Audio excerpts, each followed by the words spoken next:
The inner peace.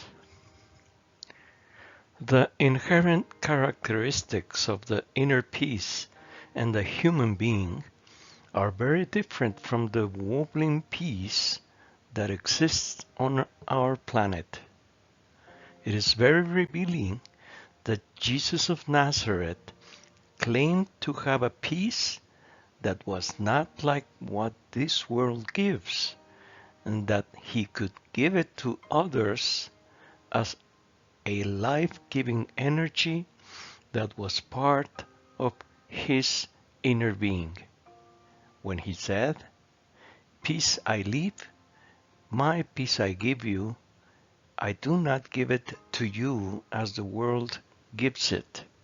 John 14:27, New International Version. The attainment of this inner peace is, in the human being, an eminently spiritual adventure. Peace epiphanies. Almost all of us have experienced in some moment of our lives the manifestation within us of an ineffable, divine, pleasurable, and comforting peace whose appearance was by all means gratuitous and incomprehensible, and that, depending on each case, had a fleeting duration or a little more lasting one. However, we do not have the slightest idea of how to repeat an experience like this that happened in a fortuitous and providential way.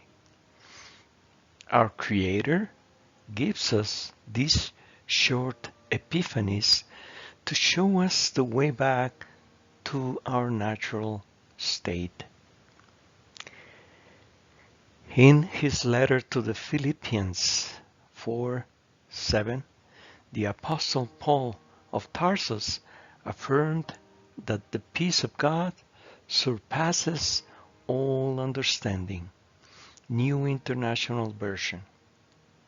Then, if the peace of God surpasses all understanding, peace cannot be found in the mind and in the thoughts. A deep peace is a state of higher consciousness, and it is not obtained with the absence of problems, but with the presence of God. So, if internal peace is a state of consciousness, how to access this new state permanently? Certainly, no relationship will give us peace that we have not created internally, since peace is not something that happens in the outside world, but is an essential part of who we are internally. The Holy War. Paradoxically, in order to obtain inner peace, each individual must initiate a holy war within himself and fight the necessary battles to confront and defeat two formidable adversaries who will stand in his way. The first of these is known in the esoteric schools of wisdom as the dweller on the threshold, which is all that the person is apart from his superior spiritual being. The dweller can be defined as the sum total of the forces of the lower nature. Another adversary, the most powerful of all, is the serpent, the evil one, who has power over this world. Likewise, in John 5:19, Jesus said to his detractors, we know that we are children of God and that the whole world is under the control of the evil one.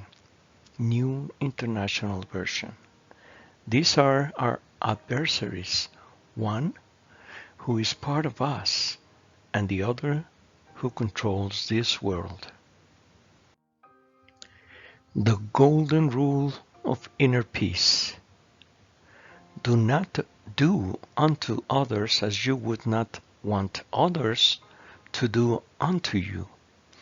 Do unto others as you want others to do unto you, not by shedding innocent blood, therefore, but by living a righteous life shall you find the peace of God. The Gospel of the Holy 12. Inner peace is not the worldly peace that is achieved with the absence of conflicts, with the balance of forces between militarized governments, and with harmony through conflict. It is the peace that is obtained with the absence of fear, with love, service, and the presence of God. How can we find our inner peace? Three things. First, seeking to cultivate a quiet conscience. Second, looking to serve others. Third, in atonement and perfection in doing God's will for our lives. First, a quiet conscience is free of shame and self-condemnation.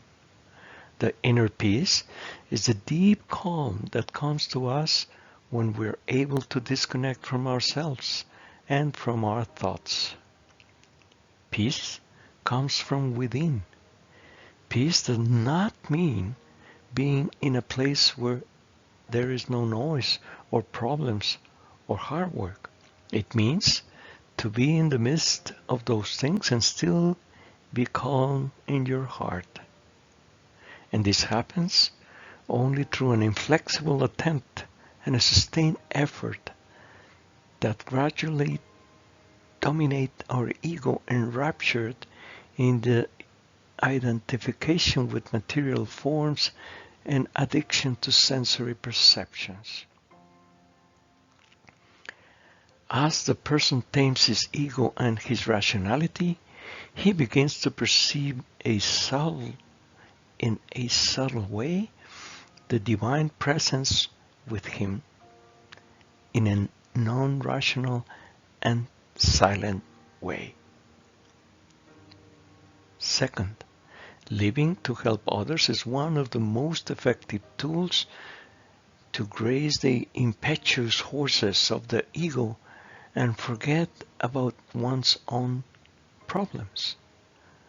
One of the most difficult challenges to face is the manifestation in our lives of unconditional love towards ourselves and others in a world of penance like the one we are living in, violent and unjust, a true valley of tears. Third, to acquire in our lives a peace like the one Jesus showed so eloquently in his life on earth, the first and the most important rule is to constantly walk in our lives seeking the presence of God, which is done internally through the fulfillment of His will in our thoughts, words, and deeds. Another equally important element that also constitutes a real challenge for our daily lives is the absolute surrender to what we perceive with all honesty as the will of our Creator for our lives, minute by minute, moment by moment. And through this process, with the grace of our Heavenly Father, we will gradually see that a silent and comforting peace grow within our hearts.